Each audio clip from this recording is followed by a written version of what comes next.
റൈഫെ ഈ ഇനി റിലാക്സ് എണീക്കുന്ന സമയത്ത് 1 2 3 എന്ന് പറഞ്ഞ് എണീക്കുന്ന സമയത്ത് ഓക്കെ നിൻ്റെ പേര് നിനക്ക് ഓർമ്മ ഉണ്ടാവില്ല. റൈഫ് എന്നുള്ള പേര് നിനക്ക് ഓർമ്മ ഉണ്ടാവില്ല. നിൻ്റെ പേര് തങ്കപ്പ എന്നായിരിക്കും കേട്ടോ. ഓക്കെ, നീ എണീക്കുന്ന സമയത്ത് നീ സ്ലീപ്പിൽ നിന്ന് എണീക്കുന്ന സമയത്ത് നിൻ്റെ പേര് തങ്കപ്പ എന്നായിരിക്കും കേട്ടോ. ഓക്കെ, നിൻ്റെ പേര് തങ്കപ്പ എന്നായിരിക്കും. ആര് ചോദിച്ചാലും തങ്കപ്പ എന്നേ പറയുള്ളൂ കേട്ടോ. ആര് പേര് ചോദിച്ചാലും നീ തങ്കപ്പ എന്നേ പറയുള്ളൂ കേട്ടോ. ഓക്കെ, അതുപോലെ തന്നെ നീ ഭയങ്കരമായിട്ടൊരു ട്യൂഷൻ ക്ലാസ്സിൻ്റെ മാനേജറാണ്, അതുപോലെ തന്നെ അതിൻ്റെ ഓണറാണ്. അതുപോലെ നിൻ്റെ ഇൻ്റർവ്യൂവും കൂടെ എടുക്കുന്നുണ്ട് കേട്ടോ. നിൻ്റെ വിജയങ്ങളും നിൻ്റെ സ്ഥാപനത്തിൻ്റെ വിലയിരുത്തലുകളും കാര്യങ്ങളൊക്കെ ഒന്ന് എനിക്ക് കൃത്യമായിട്ട് പറഞ്ഞു തരണം.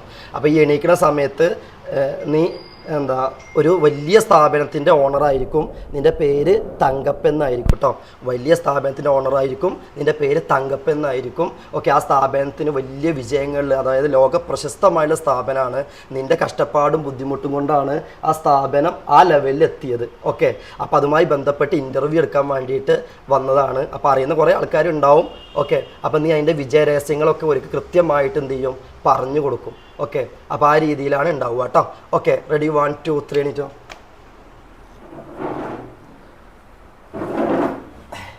എങ്ങനെയുണ്ട്, സുഖല്ലേ? ഓക്കെ, ആ പേരെന്താ? തങ്കപ്പൻ. ഓർക്കിനെ പറഞ്ഞാൽ കേട്ടില്ല. തങ്കപ്പനാ പേര് അല്ലേ? ആ ആയിക്കോട്ടെ, ശരി. എന്താ പരിപാടി? ഞാനൊരു ട്യൂഷൻ സെൻ്ററിൻ്റെ മാനേജറാണ്. ഓക്കെ, ഏത് ട്യൂഷൻ സെൻ്റർ പേരറിയോ? ട്യൂഷൻ സെൻ്റർ പേരില്ലേ? എന്താ? എലൈറ്റിൻ്റെ മാനേജറാണ്. ഓക്കെ, ഓണറാണോ? എലൈറ്റ് ഭയങ്കര ഫേമസ് ആയി എന്ന് പറഞ്ഞു കേട്ടിരുന്നല്ലോ. ഫേമസ് ആണോ? ആണ്. എങ്ങനെ, കേരളത്തിൽ മാത്രമാണോ അതോ ഇന്ത്യക്ക് പുറത്തുണ്ടോ? കേരളത്തിലും പിന്നെ അതർ സ്റ്റേറ്റ് ഉണ്ട്. ഓക്കെ, എങ്ങനെയാണ് എലൈറ്റ് ഇത്രയും പേരും പ്രശസ്തി എടുത്തതെന്നൊന്ന് പറഞ്ഞുതരും. ടീം വർക്കിൻ്റെ ആണ്. ഓക്കെ, കുറേ സ്റ്റാഫുകളൊക്കെ ഉണ്ട്? നല്ല സ്റ്റാഫുകളുണ്ട്. ഉണ്ട്. ഓക്കെ, പിന്നെ എങ്ങനെയാണ് ആ വിജയത്തിലോട്ടുള്ള വഴി എന്നുള്ളത്? കാരണം നിങ്ങൾ സംസാരം കാരണം ബാക്കിയുള്ളവർക്ക് വലിയൊരു മോട്ടിവേഷൻ കിട്ടും ചിലപ്പോൾ. ഓക്കെ, അപ്പോൾ നിങ്ങൾ പങ്കുവെക്കുകയാണെങ്കിൽ, നമ്മളിപ്പോൾ ഇൻ്റർവ്യൂവിന് വന്നാണല്ലോ, അപ്പോൾ നിങ്ങൾ പങ്കുവെക്കുകയാണെങ്കിൽ ബാക്കിയുള്ള ആൾക്കാർക്ക് ഭയങ്കര ഉപകാരമായിരിക്കും അത്. പറയോ, എങ്ങനെയാണ് വളർച്ച എന്നുള്ളതൊന്ന് പറഞ്ഞാൽ നമ്മളെ ബാക്കിയുള്ള ഓഡിയൻസിനൊക്കെ ഒരുപാട് ഉപകാരമായിരിക്കും. ആദ്യം ഒരു ചെറിയൊരു രീതിയിലാണ് തുടങ്ങിയത്. പിന്നീട് നന്നായിട്ട് ഹാർഡ് വർക്ക് ചെയ്തു.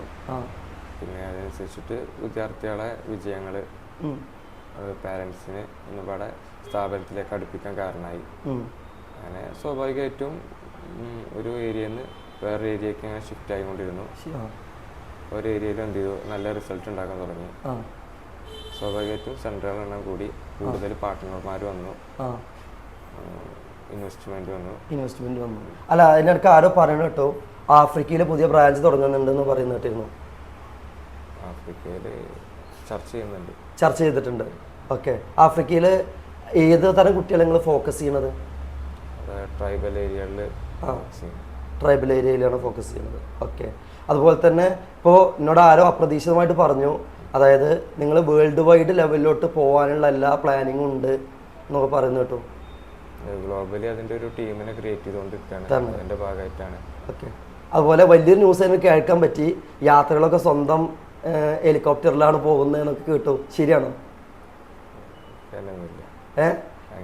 എങ്ങനെ യാത്രകൾ തിരഞ്ഞെടുക്കാറ്? ഫ്ലൈറ്റ് ആണോ അതോ? ഫ്ലൈറ്റാണ് തിരഞ്ഞെടുക്കാറുള്ളത്. ഓക്കെ, എന്തായാലും നിങ്ങളുടെ സ്ഥാപനം വലിയൊരു നിലയിൽ എത്തട്ടെ. കോമ്പറ്റീഷൻ ആരെങ്കിലും ഉണ്ടോ നിങ്ങളുടെ ഫീൽഡിൽ? ഒരുപാട് ട്യൂഷൻ സെന്റർ ഇപ്പോൾ ഓൺലൈനൊക്കെ ആയിട്ട് വരുന്നുണ്ടല്ലോ.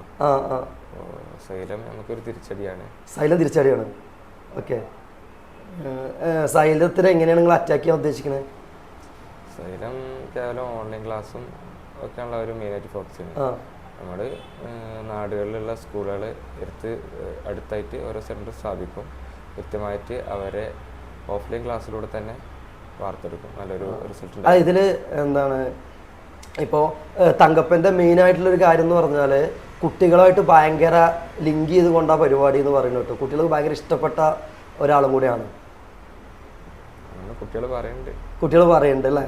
ഓക്കെ, ഈ തങ്കപ്പൻ എന്നുള്ള പേരാരട്ടെ? എൻ്റെ പേരാണ്. പേരാണല്ലേ? ആ പേര് ഇഷ്ടമല്ലേ? പേര് കുഴപ്പമില്ല, നല്ല പേരാണ്. കുഴപ്പമില്ല പേരാണ്. കാരണം ആ തങ്കപ്പൻ എന്ന് പറഞ്ഞാൽ എലൈറ്റിൻ്റെ ബ്രാൻഡിൻ്റെ പേര്. എലൈറ്റ് എന്ന് പറയുമ്പോൾ തന്നെ ഏറ്റവും ആദ്യം ഒരാളുകളുടെ മനസ്സിലൂടെ എത്തുന്ന തങ്കപ്പൻ എന്നുള്ള പേരാണെന്നുള്ളതൊക്കെ പൊതുവേ ഒരു ജനസംസാരമുണ്ട്. കാരണം എന്താ വെച്ചാൽ ഹാർഡ് വർക്ക് കൊണ്ടായിരിക്കും ഒരു പക്ഷേ. ഒപ്പം ടീം വർക്കിൽ മെയിനായിട്ട് ആരൊക്കെ കൂടെ നിൽക്കുന്ന പാർട്ണർമാരുണ്ട്? മെയിൻ പാർട്ണർ ആരാ? അസൈനർ സാറാണ്. Okay okay. പിന്നെ പിന്നെ മെയിനായിട്ട് ഷെനിൽ സാറുണ്ട്. ഓക്കെ. ആ ഓക്കെ ഓക്കെ. ഷെനിൽ സാറിന് എന്താ ഭയങ്കര ലിങ്ക് ഉണ്ട്? ഉണ്ട് അല്ലേ? ഓക്കെ. ഷെനിൽ സാർ ആളെങ്ങനെയുണ്ട്? ടീം വർക്കിന് പറ്റിയ ആളാണ് അല്ലേ? ആ ഓക്കെ ഓക്കെ. അല്ല, ആരോ പറഞ്ഞു ഷെനിൽ സാറിൻ്റെ സ്വഭാവം കുറച്ച് മോശമാണ്, കുറച്ച് റോങ് ആണ്, ഭയങ്കര സ്റ്റാഫിനൊക്കെ ചീത്ത പറയുന്നൊക്കെ പറഞ്ഞു. റൂമറായിരിക്കും.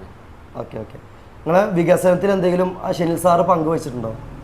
വിദ്യാർത്ഥികളെ കൂടുതൽ എലൈറ്റുമായിട്ട് അടുപ്പിക്കാനും കൂടുതൽ ജനകീയാക്കാനൊക്കെ ഷെനിൽ സാർ ഒരുപാട് സഹായിച്ചിട്ടുണ്ടല്ലേ? Okay okay. എന്തായാലും നിങ്ങളെ സ്ഥാപനം വലിയൊരു രീതിയിൽ എലൈറ്റ് എന്ന് പറയുന്നത് വേൾഡ് വൈഡ് ലെവലിൽ തന്നെ ഉഷാറായിട്ട് വരട്ടെ എന്ന് ആശംസിക്കുകയാണ്. Okay okay. അതുപോലെ തന്നെ സ്ലീപ്പ്